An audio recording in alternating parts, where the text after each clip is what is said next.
employ people who have learning difficulties, and that is an issue that the modern 21st century has to deal with. Not having a job, it was hard because I didn't have much money. I'm earning the money myself, which is a lot better than having to rely on going to the dole office to sign on. Work experience makes you want to get a permanent job. It's helped me a lot recently. I'm working really hard. I'm being more confident with people. My work placement is Shape Arts, and it's really a privilege to prove that we're the same and we should get, the chance to have employment.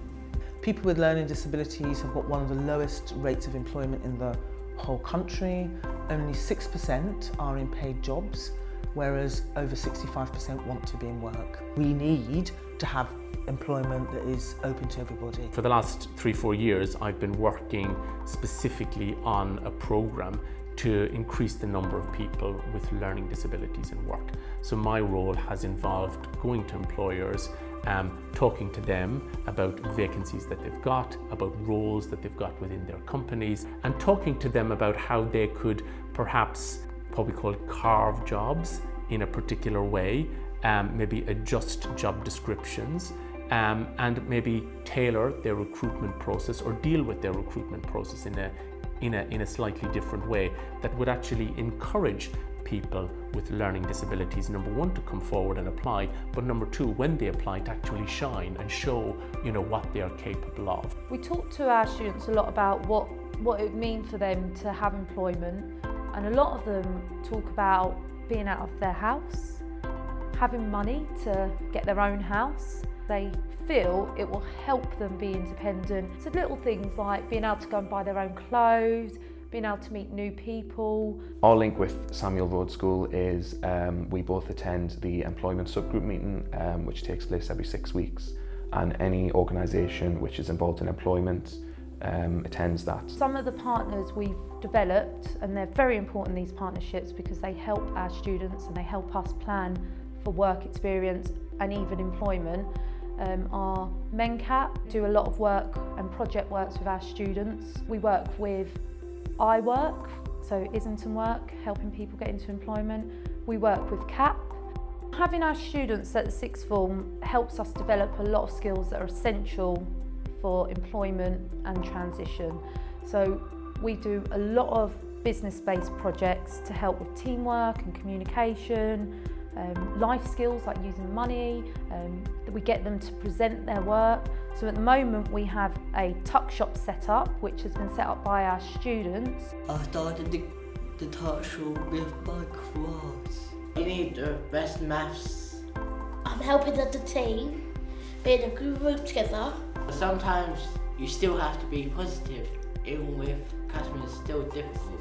You still have to try and respect them. We give our groups 1 day work experience, which means they're getting independence with travelling, meeting new people, learning new jobs and new tasks.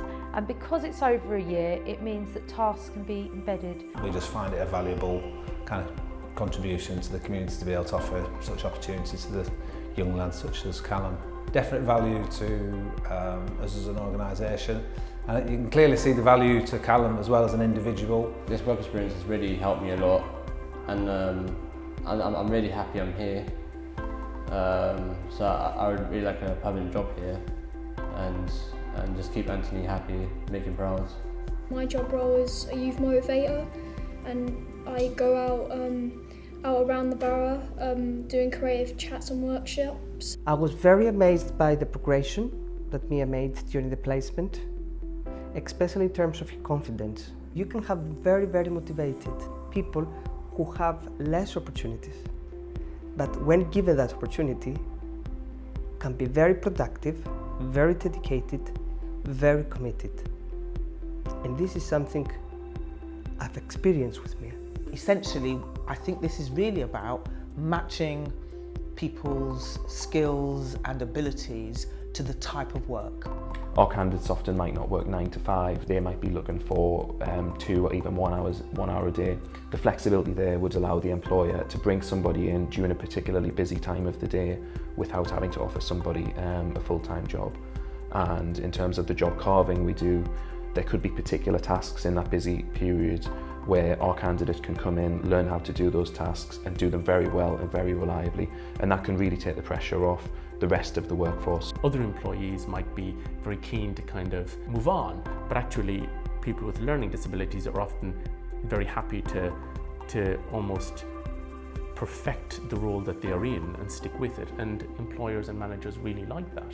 A lot of research has pointed to people with learning disabilities having higher rates of attendance and being very reliable members of staff, so there are real benefits to employers as well.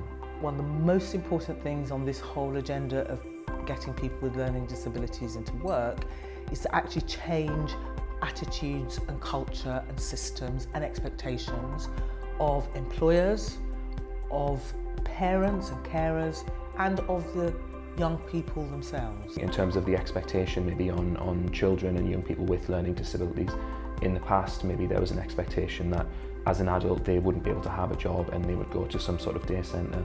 And I think what's changing now is there's much more of an expectation that as an adult you can work, you have skills, they'll be valuable to an employer, and your future will be, if you want it, will be to have a job and to get into employment.